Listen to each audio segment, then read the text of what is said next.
Hello my dear friends, நீங்கள் ஹாப்பியாக இருப்பீங்க, நான் கர்த்தருக்குள்ளே விசுவாசிக்கின்றேன். இன்றைய நாளும் நீங்கள் ஏதோ ஒரு கலக்கத்தோடு இருக்கீங்களா? ஒரு நன்மை நமக்கு கிடைக்காதா? ஒரு இடத்துல இருந்து, ஒரு உயர் ஸ்தலத்துல இருந்து, ஏதோ ஒரு மனிதர்கள், ஏதோ ஒரு உயர் பதவியில் இருக்கிறவர்கள்கிட்ட இருந்து நமக்கு ஒரு நன்மை கிடைக்காதா அப்படி சொல்லி நீங்கள் ஏங்கி கொண்டு இருக்கீங்களா? ஒருவேளை நான் இவங்ககிட்ட போய் கேட்டேன், அவங்க எனக்கு நன்மை செய்யலை. ஒருவேளை நான் இந்த ஒரு உயர் பதவியில் இருக்கவங்ககிட்ட போய் நான் கேட்டேன், எனக்கு நன்மை செய்யலைன்னு சொல்லி நீங்கள் கலங்கி கொண்டிருக்கீங்களா? இன்றைக்கு தேவன் ஒரு வாக்கு தத்தத்தை நினைப்பூட்டுகிறார்.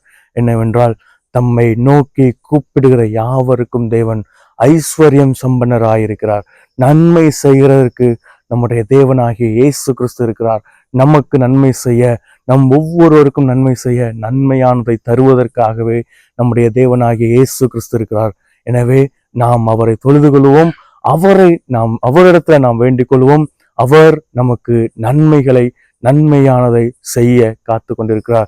எனவே தேவன் இந்த நாளிலே எனக்கு நன்மை செய்கிறார், நமக்கு நன்மை செய்ய போகிறார் என்பதை அறிந்தவர்களாய், உணர்ந்தவர்களாய் அவரை நோக்கி நாம் வேண்டுவோம். தேவன் தாமே நம்ம ஒவ்வொருவரையும் ஆசீர்வதிப்பாராக. God bless you all.